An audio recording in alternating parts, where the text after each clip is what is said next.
होता है ये लड़का, लड़की का कमाई खा के बैठ सकता है ये इंसान। কিরকম একজন পুরুষ যে মহিলাদের কামাই বসে বসে খায়? বক্সার মেরি কমের এই কথা শুনে সম্পূর্ণ ভারত আশ্চর্য এবং চকিত হয়ে গেছেন। আশ্চর্য এটা না যে মেরি কমের ব্যক্তিগত জীবনে এই সব চলছে, কথা হচ্ছে এটাই, সফলতার চূড়ান্ত সীমায় পৌঁছে মেরি কমের আজকে নিজের স্বামীকেই তুচ্ছ মনে হচ্ছে। সেই স্বামী যে মেরি কমের সংঘর্ষের দিনে তাকে সর্বদা প্রশংসা করে তাকে অনুপ্রেরণা জুগিয়েছিলেন। Gold at the Asian Games. How did you do it? It's a passion. Yeah. Of course, my husband is always supporting me. And before the marriage, it was... Mary Kom কেবলমাত্র একাই না, এই রকম হাজার হাজার গল্প আমরা প্রত্যেক দিন শুনতে শুনতে অভ্যস্ত হয়ে গেছি। খবরের কাগজ থেকে আরম্ভ করে সোশ্যাল মিডিয়াতে এই একই খবর চলছে। কে ঠিক আর কে ভুল এই বিষয়ে আমি কোনো কথাই বলতে চাইছি না। হতে পারে কোনো কোনো ক্ষেত্রে স্ত্রীরাই ঠিক কথা বলছে, আবার কোনো কোনো ক্ষেত্রে পুরুষরাও ঠিক কথা বলছে।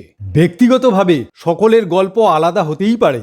সৃষ্টির শুরু থেকেই একটা ব্যবস্থা সুন্দরভাবে তৈরি হয়েছিল এবং স্বাভাবিকভাবে তৈরি হয়েছিল। পুরুষ বাইরে থেকে পয়সা ইনকাম করে আনবে এবং স্ত্রী ঘরে থেকে সংসার তৈরি করবে। এই নিয়মটা প্রকৃতি তৈরি করেছিল সম্পূর্ণ পৃথিবীর জন্য। সিন্ধু সরস্বতী উপত্যকা থেকে আরম্ভ করে মিশর, মেসোপটেমিয়া, রেড ইন্ডিয়ান সভ্যতা পর্যন্ত এই ব্যবস্থাটাকে টিকিয়ে রাখবার জন্য এটাই প্রয়োজন ছিল বা আবশ্যক ছিল যে মহিলারা নিজেদের ঘর ছেড়ে তার স্বামীর কাছে চলে যাবে। সবকিছুই ঠিক চলছিল, কিন্তু তখনই মহিলারা চাকরি করা শুরু করে দিল। পয়সা ইনকামের জন্য বাইরে পা বাড়াতে শুরু করে দিল। মহিলারা আগেও টাকা ইনকাম করত, কিন্তু চাকরি করত না। তারা পারিবারিক ব্যবসার মেরুদণ্ড ছিল। যারা কারিগর ছিল, মহিলারা তাদের নির্মাণ সহযোগীর ভূমিকা পালন করতেন। কৃষক পরিবারে তারা উৎপাদন চক্রের মহত্বপূর্ণ ভূমিকা পালন করত। এই সকল কাজ মহিলাদের বিবাহের পূর্বে এবং বিবাহের পরে কিছু আলাদা ছিল না, অর্থাৎ কাজের ধরনটা প্রায় একই ছিল। সকলের পরিবারের প্রতি সমান দায়িত্ব। পরিণাম ছিল সমাজ এবং পরিবারের সমৃদ্ধি। চাকরি নিজের সাথে চাকর হবার মানসিকতাকেও নিয়ে আসে। এটা আমার, এটা আমি করেছি, এটা আমি ইনকাম করেছি, এটা আমি কিনেছি, ইত্যাদি ইত্যাদি। মহিলারা চাকরি করতে শুরু করলো, সেই কারণে পারিবারিক শক্তিও একটা বিকেন্দ্রীকরণের মধ্যে চলে আসলো এবং সমান ভাগীদারিত্বের মধ্যেও চলে আসলো। যতক্ষণ এই ভাগীদারিত্ব বা অংশীদারিত্ব ঠিক ছিল, সব ঠিকই ছিল। যখনই এই সন্তুলনের ওজন দাঁড়িপাল্লা বিগড়ে গেল, তখনই সম্পূর্ণ ব্যবস্থা ধড়াম করে ভেঙে পড়ল। মহিলারা চাকরি করছে এবং কোনো কারণে পুরুষরা যদি চাকরি না করে, তাহলে সর্বদা সেই ঘটনাই ঘটে যেটা মেরি কম উল্লেখ করেছেন। এক মুহূর্তে স্ত্রীর সেই আদিম প্রবৃত্তি বা প্রিমিটিভ ইনস্টিংক্ট সামনে এসে গেছে, যার চর্চা আমি ভিডিওর প্রথমেই করেছি। সাধারণভাবে কোনো পুরুষ এরকম কথা বলতে পারে না। আপনি কোনো টক শোতে কোনো পুরুষকে বলতে শুনেছেন? কোন মহিলা আছে যে চাকরি না করে বসে বসে স্বামীর পয়সায় খাচ্ছে? না। পুরুষের ট্রেনিং সমাজে এরকমই থাকে, বা এটাই সাধারণ যে সে উপার্জন করবে, সে প্রোভাইডার। সমাজ তাকে অন্যভাবে তৈরি করে, তাকে উপার্জন করতেই হবে। সে যদি উপার্জন না করে তাহলে সে কখনোই ভালো স্বামী নয়। স্ত্রী এবং পুরুষের মধ্যে কার্যের এটাই বিভাজন। স্ত্রী এবং পুরুষের এই বিভাজন সমগ্র নাটকের সূত্রপাত ঘটিয়ে দেয়।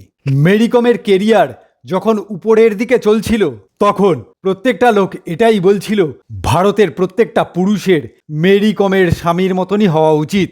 সে বাচ্চাদের দেখে, ঘরকে চালায়, তার মধ্যে পুরুষের কোনো অহংকার নেই, ইত্যাদি ইত্যাদি।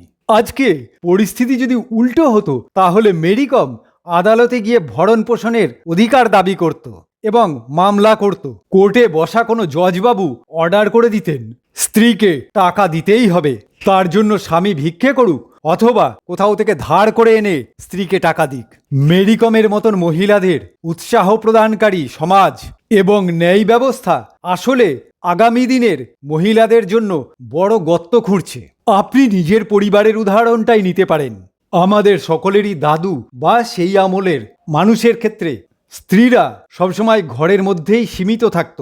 স্ত্রীদের কার্যকলাপ কেবলমাত্র ঘরের মধ্যেই সীমিত ছিল।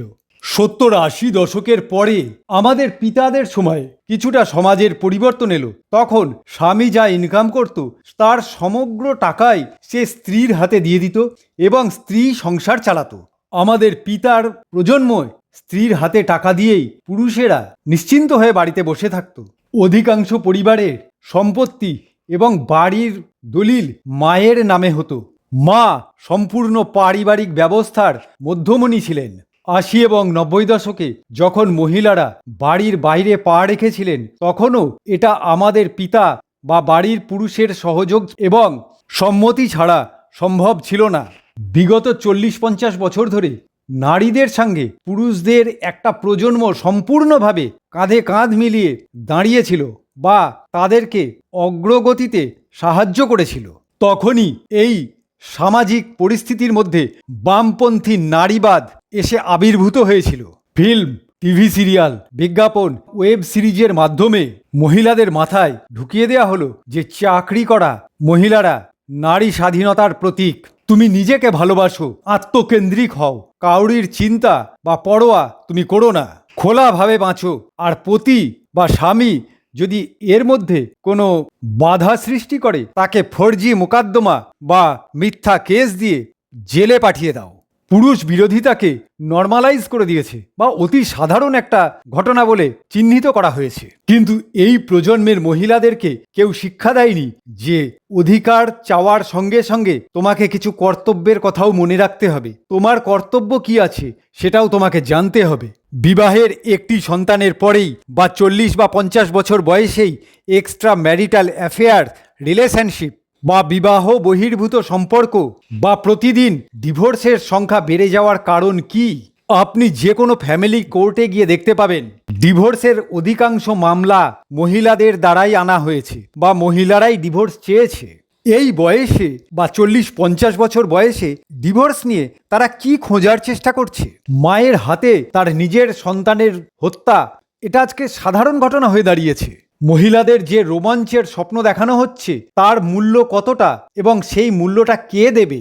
স্বামী এবং স্ত্রীর মধ্যে যে বিশ্বাস ভেঙে গেছে, এর কারণস্বরূপ প্রত্যেকটা পরিবার তার বধূর কাছে পারিবারিক সম্পত্তির হিসাব বা ওই পরিবারের কতটা সম্পত্তি আছে সেটা লুকিয়ে রাখার চেষ্টা করছে। 1 দশক আগে পর্যন্ত ডিভোর্সের কল্পনা মানুষ করতে পারত না। নববধূ ঘরে আসার সঙ্গে সঙ্গেই তার হাতে বাড়ির চাবির গোছা দিয়ে দেওয়ার একটা প্রক্রিয়া ছিল বা প্রথা ছিল। আজ ঘরের কোন শাশুড়ি মা তার নববধূর হাতে চাবির গোছা দিয়ে নিশ্চিন্ত হয়ে বসে থাকতে পারবে? মেরি কম নিজের স্বামীর সহযোগিতায় সফলতা পেয়েছে। আজকের দিনে এই ঘটনাকে দেখে কোন স্বামী নিজের সবকিছু ছেড়ে তার পত্নীর সহযোগী তৈরি হবে এবং পত্নীকে উপরে ওঠানোর চেষ্টা করবে? এই পরিস্থিতিতে আমাদের প্রত্যেকের কন্যাদের সঙ্গে কারা পাশে দাঁড়াবে? বিগত 1 দশকে স্বাধীনতা আর বরাবরই বা সম অধিকার এর নাম নিয়ে যে অরাজকতা তৈরি করা হয়েছে সেটা শেষ পর্যন্ত মহিলাদেরই ক্ষতি সাধন করবে। আজকে যারা 40 থেকে 50 বছরের বয়স সীমার মধ্যে আছে তারা তো নিজেদের সর্বনাশ করেই ফেলেছে। সেই সকল মহিলারা নিজেদের কন্যাদের জন্য গর্ত খুঁড়ছে।